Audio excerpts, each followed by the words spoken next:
MKA TV News.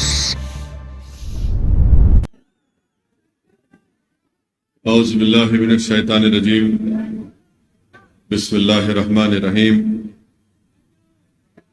السلام علیکم ورحمۃ اللہ وبرکاتہ۔ مجلس اتحاد المسلمین کے شریک معتمر جنرل سیکرٹری وہ سابقہ رکن اسمبلی جناب احمد پاشا قادری صاحب، شہ نشین پر تشریف فرما مجلس اتحاد المسلمین کے تمام اراکین اسمبلی و اراکین قانون ساز کونسل، مجلس اتحاد المسلمین کے غیور صدر و معتمدین، اراکین مجلس اتحاد المسلمین و اراکین بلدیہ، معزز بزرگان قوم اور ملت، ہماری عزتدار ماں اور بہنوں،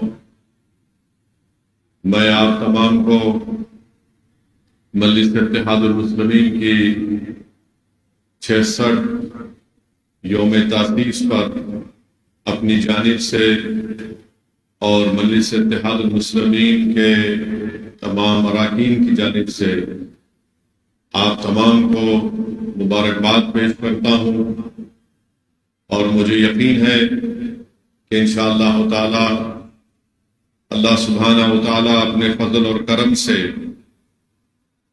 مجلس اتحاد المسلمین کو صبح قیامت تک آباد اور شاداب رکھے گا۔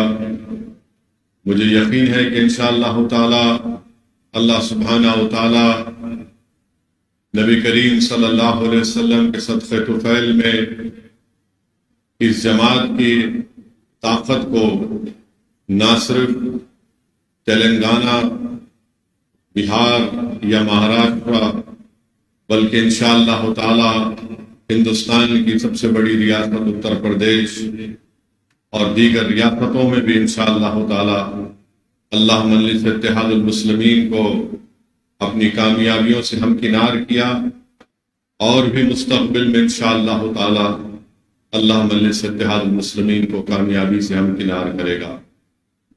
ہم 66واں یوم تاسیس منا رہے ہیں، اور الحمدللہ آج کا دن ہم کو موقع دیتا ہے کہ ہم اپنے مجلس کے مرحوم قائدین کو یاد کریں، جنہوں نے 66 سال پہلے فخر ملت علیہ الرحمہ عبد الواحد اویسی کی قیادت میں مجلس اتحاد المسلمین کی شروعات کی۔ بھائی آپ لوگ نہیں بولیں گے، میڈیا کو اپنا کام کرنے دیجیے، اپنی آپ سننے آئے ہیں، بیٹھیے آرام سے۔ 66 سال پہلے عبد الواحد اویسی علیہ الرحمہ نے اور مجلس اتحاد المسلمین کے تمام مرحوم قائدین نے مجلس اتحاد المسلمین کے سیاسی سفر کا آغاز کیا۔ فخر ملت عبد الواحد اویسی علیہ الرحمہ نے مجلس اتحاد المسلمین کا نام مجلس الہند مجلس اتحاد المسلمین رکھا۔ عبد الواحد اویسی نے مجلس اتحاد المسلمین کے دستور کو بنایا، اور دستور کو ہندوستان کی آئین، ہندوستان کے سنویدھان کے تابع کیا، اور مجلس اتحاد المسلمین نے اس بات کا اعلان کیا کہ ہم بھارت کی سیاست میں حصہ لیں گے، اور ہمارا مقصد یہ ہے کہ بھارت کے آئین اور سنویدھان میں جو رائٹ ٹو ایکوالٹی کا ذکر کیا گیا ہے، جو فریڈم آف ریلیجن کا ذکر کیا گیا ہے، جو بھارت کی آئین میں اقلیتوں کے لیے جو ان کی بات کی گئی ہے آئین کی دفعہ 29 اور 30 کے تحت، جو بھارت کی پریامبل میں لبرٹی، ایکوالٹی، جسٹس اور فریٹرنیٹی کی بات کی گئی ہے، آزادی، بھائی چارگی، انصاف کی بات کی گئی ہے، ہم اس کو حاصل کریں گے۔ اسی جگہ سے عبد الواحد اویسی علیہ الرحمہ نے، جو جامع نظامیہ کے ایک عالم دین بھی تھے اور اپنے وقت کے مایہ ناز وکیل بھی تھے، جنہوں نے دارالسلام کو حاصل کرنے کے لیے 1 سال 2 سال نہیں بلکہ کئی سال قانونی جنگ لڑی اور دارالسلام کو انہوں نے حاصل کیا۔ تو عبد الواحد اویسی نے دارالسلام کو حاصل کرنے کے بعد نہ صرف مقدمے میں کامیابی حاصل کی بلکہ یہاں پر حکومت کا قبضہ تھا، ان کے اس قبضے کے خلاف عبد الواحد اویسی نے ایک کرایہ حاصل کیا، اور کرایہ حاصل کرنے کے بعد عبد الواحد اویسی علیہ الرحمہ نے یہاں پر دارالسلام کے باہر ملیوں کی تعمیر کی، اور اسی جگہ پر ٹھہر کر مرحوم فخر ملت علیہ الرحمہ نے کہا تھا کہ میری نگاہیں دیکھ رہی ہیں کہ انشاءاللہ تعالی مجلس اتحاد المسلمین کا رکن اسمبلی اس وقت کی آندھرا پردیش کے اسمبلی میں رہیں گے۔ عبد الواحد اویسی نے کہا تھا کہ میری نگاہیں دیکھ رہی ہیں کہ انشاءاللہ تعالی ہمارے اراکین بلدیہ منتخب ہوں گے۔ عبد الواحد اویسی نے کہا تھا کہ میری نگاہیں دیکھ رہی ہیں کہ انشاءاللہ تعالی ہمارے ملک کی پارلیمنٹ میں مجلس کے اتحاد المسلمین کا نمائندہ جائے گا۔ عبد الواحد اویسی نے اپنے خواب کو بیان کیا اور کہا کہ میری نگاہیں دیکھ رہی ہیں کہ ہم ہندوستان کے آئین کی دفعہ 30 کے تحت اقلیتوں کے لیے تعلیمی ادارے قائم کریں گے۔ یہ سب باتیں عبد الواحد اویسی نے اس وقت کہی تھی جب عوام میں ڈر اور خوف کا ماحول تھا۔ پولیس ایکشن کے پرآشوب دور کے بعد مجلس اتحاد المسلمین نے اپنی سیاسی جدوجہد کے سفر کا آغاز کیا، تو جتنے اس زمانے کے عقل مند رئیس زادے تھے، دولت مند تھے، جو دلی میں بیٹھ کر، جو آج بھی دلی میں بیٹھ کر ہمارا سودا کرتے ہیں، ان تمام نے کہا کہ یہ کون شخص ہے جو دیوانگی کی گفتگو کر رہا ہے اور اس طرح کی باتیں کر رہا ہے، مگر اللہ نے عبد الواحد اویسی کے اس خواب کو پورا کیا۔ اللہ سبحانہ و تعالیٰ نے عبد الواحد اویسی کی جدوجہد میں اللہ نے برکت دی۔ میں لاکھوں سلام پیش کرتا ہوں عبد الواحد اویسی رحمت اللہ علیہ اور ان کے تمام ساتھیوں پر۔ میں سلام پیش کرتا ہوں سالار ملت اور ان کے تمام مرحوم ساتھیوں پر کہ انہوں نے جو محنتیں اور جستجو کی، جو قربانیاں پیش کی، آج اس کا نتیجہ ہے کہ آج مجلس اتحاد المسلمین کو یہ مقام اور موقف حاصل کیا۔ میں اس موقع پر خراج عقیدت پیش کرتا ہوں مجلس اتحاد المسلمین کے ہزاروں اور لاکھوں محبان کو جو آج اس دنیا میں نہیں ہے۔ میں اللہ سے دعا گو ہوں کہ اللہ سبحانہ و تعالی ہمارے تمام مرحوم قائدین کو، مجلس اتحاد المسلمین کے تمام مرحوم صدر معتمدین اور اراکین کو، اراکین اسمبلی کو، اراکین بلدیہ کو، اللہ ان کی مغفرت فرمائے، اللہ ان کی خبروں کو نور سے بھر دے۔ میرے عزیز دوستوں اور بزرگوں، یہی سالار ملت کی دور اندیش قیادت تھی کہ جس کی بنا پر مجلس اتحاد المسلمین نے تعلیمی ادارے قائم کیے۔ یہی سالار ملت کی بے باک قیادت تھی جس نے بھارت کی سیاست میں مجلس اتحاد المسلمین کو ایک منفرد مقام حاصل کرنے میں موقع عطا کیا۔ یہی سالار ملت کی سوچ تھی کہ آج جب سالار نے مرکز سیاسی کہا تو مجلس کے مخالفین نے اس کا مذاق اڑایا، مگر آج لوگ جان رہے ہیں کہ مرکز سیاسی کی اہمیت کیا ہے۔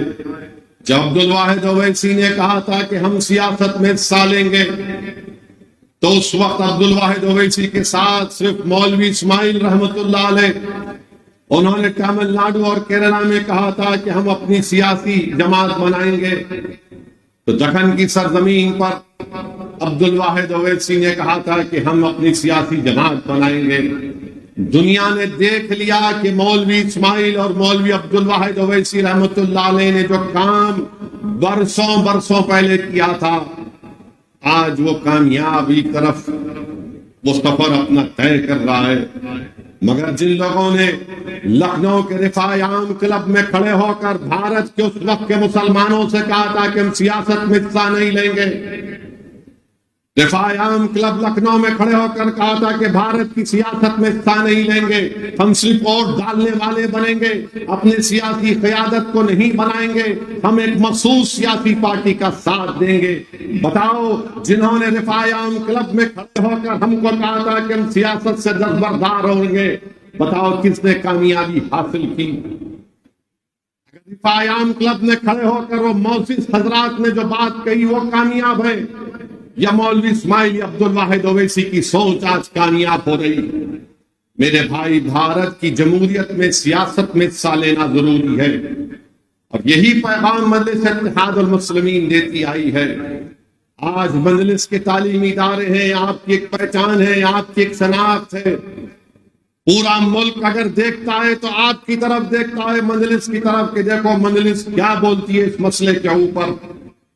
الحمدللہ، اگر آج اسد الدین اویسی کو جو اللہ نے اپنے فضل سے، اپنے کرم سے، نبی کریم صلی اللہ علیہ وسلم کے صدقے جو فعل میں اللہ نے جو مقام دیا، اللہ سبحانہ و تعالیٰ نے اہل بیت کے صدقے میں، پنجے تن کے صدقے میں، اولیاء اللہ کے صدقے میں اللہ نے جو مقام دیا، میرے بھائی یہ تمام آپ کی محنتیں ہیں، ہمارے بزرگوں کی محنتیں ہیں۔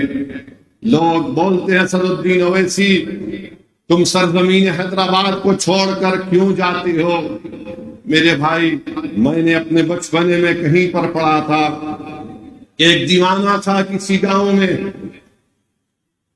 جو یہ سوچتا تھا کہ ہم کو اس گاؤں سے دوسرے گاؤں کو جانے کے لیے 3 پہاڑوں کو عبور کر کے جانا پڑے گا۔ تو آخری میں اس نے کہا کہ اب میں ان 3 پہاڑوں کو کاٹوں گا۔ زندگی اس میں گزر گئی، ایک پہاڑ کاٹ دیا، دوسرا پہاڑ کاٹ رہا تھا، اس کا انتقال ہو گیا۔ جب وہ اپنے بسترے مرگ پر تھا تو لوگوں میں سے پوچھا کیا کیا تو نے؟ زندگی لگا دی ان پہاڑوں کو کاٹنے میں، دیکھ تو نے کیا حاصل کیا؟ تو اس مرنے والے شخص نے کہا کہ میں جانتا ہوں کہ اب میں زندگی کے آخری منزل پہ قریب پہنچ چکا ہوں، مگر میں اطمینان کی موت حاصل کروں گا، میں آرام سے اس دنیا سے چلا جاؤں گا، اس اطمینان سے چلا جاؤں گا کہ 3 پہاڑوں میں سے کم اللہ نے مجھے موقع دیا 1.5 پہاڑ کو کاٹنے کا۔ میرے مرنے کے بعد جو آنے والی نسل آئے گی وہ ان پہاڑوں کو اکھاڑ کر پھینک دے گی اور اپنا راستہ بنائے گی۔ تو یاد رکھو، ان پہاڑوں کو ہٹانا آپ کو اور ہمارا کام ہے۔ اگر میں جا رہا ہوں میرے عزیز دوستوں اور بزرگوں، تو آپ کی اتحاد، آپ کی دعائیں، بزرگوں کی سرپرستی، ہمارے مرحوم قائدین کی قربانیاں مجھے پکار کر کہتی ہیں کہ 66 برس پہلے ہم نے اس چراغ کو جلایا تھا، 66 برس پہلے ہم نے 11 مہینے کی جیلوں کو برداشت کیا، 66 برس پہلے جب ہم نے مجلس کے پرچم کو بلند کیا تو ہمارے گھر کے اکاؤنٹ بند کر دیے گئے، ہماری اولاد پر پینے کا پانی بند کر دیا گیا، ہم نے جیلوں کی صحبتیں برداشت کی، ہم نے الزامات کا سامنا کیا، ہم تنے تنہا کھڑے ہو کر وقت کے حکمرانوں سے مقابلہ کیا۔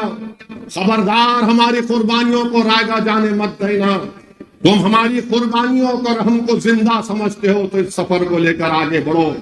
یہی میری زندگی کا مقصد ہے کہ جس چیز کی شروعات فخر ملت نے کی اپنے مرحوم قائدین کے ساتھ، جس جماعت کو سالار ملت نے اونچائیوں تک پہنچایا، اب ہمارا اور آپ کا کام یہ ہے میرے عزیز بزرگوں، میرے مجلس کے رفقا، میرے مجلس کے ساتھیوں، ہمارا کام یہ ہے کہ ہم اس کام کو اور آگے لے کر بڑھیں۔ یقیناً الزامات کا سامنا کرنا پڑتا ہے، یقیناً ہم پر انگلیاں اٹھائی جائیں گی، کیچڑ پھینکا جائے گا، مگر میرے بھائی 66 برس پہلے دارالسلام نہیں تھا، 66 برس پہلے یہ تعلیم ادارے نہیں تھے، 66 برس پہلے یہ 44 اراکین بلدیہ، یہ 7 اراکین اسمبلی، 2 رکن پارلیمان، بہار میں آپ کے رکن اسمبلی، مہاراشٹرا میں آپ کے 2 رکن اسمبلی، آپ کے رکن بلدیہ گجرات میں، رکن بلدیہ اتر پردیش میں، مدھیہ پردیش میں، آندھرا میں، کرناٹکا میں کچھ نہیں تھا۔ اس وقت ہمارے مرحوم قائدین نے اس سفر کا آغاز کیا. آج الحمدللہ ہمارے پاس یہ تمام چیزیں ہیں. یہ اللہ کا فضل اور کرم ہے کہ ہم نے اس کو حاصل کیا. تو ہمارے مرحوم قائدین کو اگر ہم زندہ سمجھتے ہیں, ان کو مردہ نہیں ہونا دینا چاہ رہے اگر ہم, تو ہمارا کام یہ ہے کہ ہم جدوجہد کرتے رہیں. یقیناً الزامات تو لگتے رہے اور لگتے رہیں گے, مجھے اس کی کوئی پرواہ نہیں ہے, کیونکہ میرے مرنے کے بعد یہ الزام لگانے والے میری خبر میں نہیں آئیں گے. یہ میرے مرنے کے بعد جب حشر کا میدان بنے گا جس میں سب کھڑے ہوں گے, الزام لگانے والے نہیں آئیں گے. میرے اعمال اور رسول اللہ صلی اللہ علیہ وسلم کے صدقے طفیل میں مجھے اور آپ سب کو شفاعت ملے گی. تو اپنے حوصلوں کو بلند رکھیے, اپنے حوصلوں کو بلند رکھیے. ڈرنے اور گھبرانے کی ضرورت نہیں ہے. ہم کو آگے بڑھنا ہے, ہم کو کامیابیاں حاصل کرنا ہے, ہم کو الیکشن لڑنا ہے. 66 سال کا سفر, اگر کوئی دوسری سیاسی پارٹی ہوگی تو بولے گی کہ ہم اتنے بار پاور میں آئے, ہم اتنے بار پاور میں نہیں رہے, یہی بتائیں گے آپ کو. مگر ہم یہ کہتے ہیں کہ 66 برس کے سفر میں ہم نے کئی حکومتوں کو دیکھا جنہوں نے مجلس سے ٹکرایا, مگر مجلس باقی رہی, ان کو اللہ نے چکن دیا. 66 برس کے سفر میں کئی ہمارے مجلس کے ساتھیوں نے ہم کو چھوڑا, ہم سے غداری کی, مگر لوگ غداروں کو, دھوکے بازوں کو یاد نہیں رکھتی. عوام یاد رکھتی ہے اپنی جماعت کو, عوام یاد رکھتی ہے اپنی سیاسی طاقت کو, اپنے اتحاد کو. تو میرے عزیز دوستوں اور بزرگوں, ہم کو اور آپ کو آگے بڑھنا ہے. یقیناً مخالفین مجلس اس وقت بھی تھے جس وقت عبدالواحد اویسی رکن اراکین شورا کو جمع کیے, مخالفین مجلس نے شورا کو لے کر چلے گئے. جس وقت جلسہ ہو رہا تھا پسل بنڈے کے اوپر, راتوں رات شورا کو لے کر بھاگ گئے, پورے کے پورے غائب ہو گئے پورے. عبدالواحد اویسی رحمت اللہ علیہ نے عوام سے کہا کہ میں آپ سے رضا نامزدگی چاہتا ہوں, میں آپ سے اجازت چاہتا ہوں. تو اس وقت بھی مخالفین مجلس نے اپنے اخبار میں لکھا تھا کہ اویسی نے شورا کو چورا کر دیا. تو میرے بھائی, مخالفین ہر دور میں رہیں گے. یاد رکھیے, ابو جہل ابو لہب کی اولاد صبح قیامت تک رہے گی. یزید کے چاہنے والے, یزید کے چیلے صبح قیامت تک رہیں گے. میر جعفر, میر صادق ہمیشہ تھے اور رہیں گے. مگر ہمارا کام یہ ہے کہ جیسا کہ احمد پاشا قادری نے کہا کہ ہم حسینیت کے پرچم کو بلند کرنا ہمارا کام ہوگا. ایثار اور قربانیوں کو دے کر ہم نے مقام کو حاصل کیا. ہم نے کوئی چمن میں چل کر یا پبلک گارڈن میں چل کر یہاں تک نہیں پہنچے. ہم خاک اور خون کے دریاؤں سے گزرنا پڑا, جیلوں میں بیٹھ کر اپنی مجلس کی خود کی کامیابی کے لیے دعائیں کرنی پڑی, پولیس کی لاٹھیاں کھانی پڑی, تب جا کر اللہ نے ہم کو مقام دیا. تو میرے عزیز دوستوں اور بزرگوں, میری عزت دار ماں اور بہنوں, مجلس اتحاد المسلمین کے سفر کو ہم کو اور آپ کو لے کر آگے بڑھنا ہے. یقیناً آنے والے دنوں میں پارلیمنٹ کا الیکشن ہے. میں اپنے مجلس کے رفقاؤں سے اپیل کروں گا کہ پہلے سے زیادہ میں آپ سے گزارش کر رہا ہوں کہ آج یا ایک ہفتے میں یا 12 مارچ کے بعد پارلیمنٹ کے الیکشن کے تاریخ کا اعلان ہوگا. میں آپ سے صرف یہی اپیل کر رہا ہوں کہ 60 دن آپ اور ہم دن رات ایک کر دیں اور مجلس اتحاد المسلمین کی اس کامیابی کو, اپنی برتری کو, اپنے اتحاد کی نشانی کو اور مضبوط کریں, اور مجلس اتحاد المسلمین کو ہم کو کامیابی سے ہمکنار کرنا ہے. میں اپنی جماعت کے تمام اراکین سے, صدر و معتمدین سے, معزز صدر و معتمدین سے اپیل کر رہا ہوں, چاہے وہ حیدرآباد میں ہو, اورنگ آباد میں ہو, مہاراشٹرا میں ہو, یا بہار یا سیمانچل کی غیور سرزمین پر ہو, یا اتر پردیش میں ہو, میری آپ سے اپیل ہے کہ میں آپ سے 55-50 دن ہم کو محنت کرنا. ہم کو دوبارہ اپنی جماعت کو کامیاب اور کامران کرنا ہے.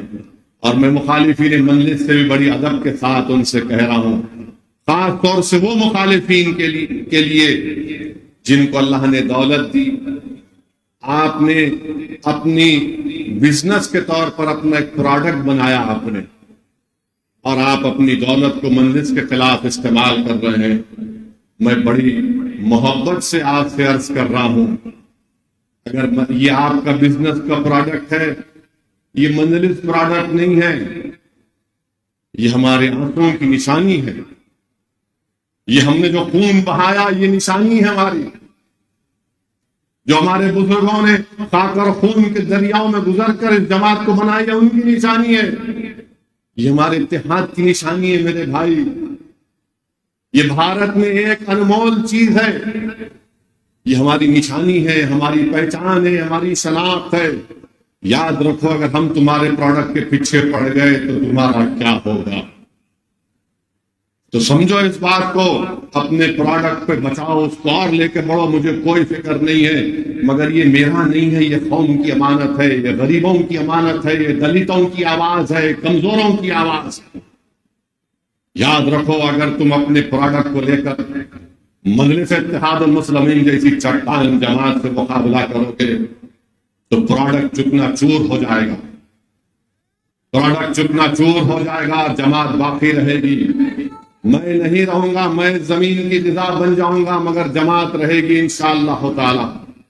تو آپ سے ہم عرض کر رہے ہیں، آپ خوش رہو، مگر میں اس بات کو ہرگز برداشت نہیں کروں گا کہ مجلس اتحاد المسلمین کے خلاف. جمہوریت ہے، اختلاف کرو آپ، مگر یاد رکھو، اگر اختلاف کرنے کے طریقے اگر آپ تبدیل کریں گے تو ہم تو ہر وقت جنگ کے لیے تیار رہتے ہیں، ہم تو ہر وقت جنگ کے لیے تیار رہتے ہیں.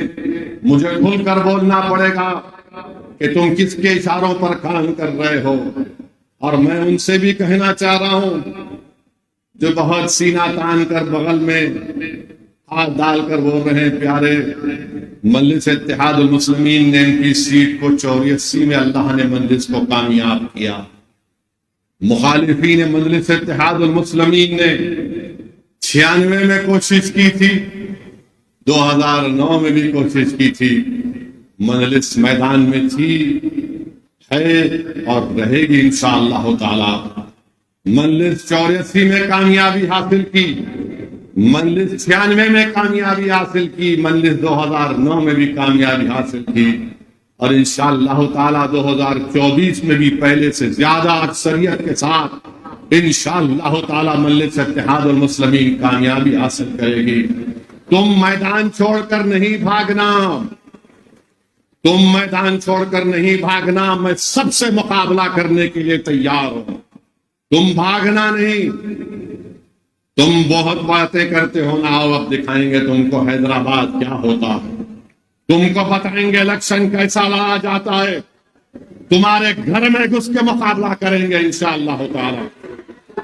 تم اگر یہ سمجھتے ہو کہ ایک بار ہماری کمزوری کا تم نے فائدہ اٹھا لیا، ٹھیک ہے، اب ہم تمہاری کمزوریوں کو دیکھ کر اس کو نکالیں گے، مگر بھاگنا نہیں پیارے، آنا ٹھہرنا، ادھر بھی نہیں جانا. تم کو ایسا گھیرے میں لے کر آئیں گے کہ تم کو مقابلہ ہی کرنا پڑے گا انشاءاللہ تعالی. اور تم یہ نہیں بولنا ہم انا کے پیچھے کھڑے ہوئے ہیں. ارے تم انا کو لے کے آؤ، کس کو لے کے آتے، مگر تم چھوڑنا نہیں. میرے بھائی، مجلس کی مخالفین مخالف ہمیشہ تھے، آج اس دنیا میں بات نہیں ہے، چلے گئے اپنے ارمانوں کو لے کر. مجلس کی مخالفت میں اپنے بستر مرگ تک پہنچ گئے، مگر اللہ نے جماعت کو آباد اور شاداب رکھا. یہ وہی لوگ ہیں جو مجلس کو کمزور دیکھنا چاہتے ہیں. مجلس کیا ہے میں بتاتا ہوں آپ کو. مجلس نے عوام کو بیدار کیا، شعور کو بیدار کیا. اسی لیے ہر بھارت کے کونے میں کوئی کہتا ہے کہ کیوں اقلیتوں کے بجٹ میں میرے حصے کو کم کر دیا جا رہا ہے، میرا حصہ کب ملے گا. مجلس بولتے کیا کیے، ارے مجلس یہ کیے کہ آج عوام کہہ رہی کہ میرے حصے کا کیا ہوگا. مجلس نے یہ بیداری پیدا کی کہ آج نوجوان اٹھ کر کہہ رہا ہے کہ ہم تمہاری پارٹی یا تمہارے ان لوگوں کے لیڈروں کے ممنون اور مشکور نہیں ہیں. آج بھارت ہمارا ہے. مجلس نے شعور کو بیدار کیا کہ CAA کا قانون غلط ہے. مجلس نے شعور کو بیدار کیا کہ مسلمانوں کو، دلتوں کو تعلیم حاصل کرنا ضروری ہے. مجلس نے یہ شعور بیدار کیا کہ سیاسی طاقت کے ذریعے ہم اپنے مسائل کو حل کروا سکتے. ارے مجلس نے تعلیمی ادارے قائم کیے، اسپتال قائم کیا. یہ لوگ اسپتال تو چھوڑو، ایک فارمیسی کی دکان نہیں بنا سکتے.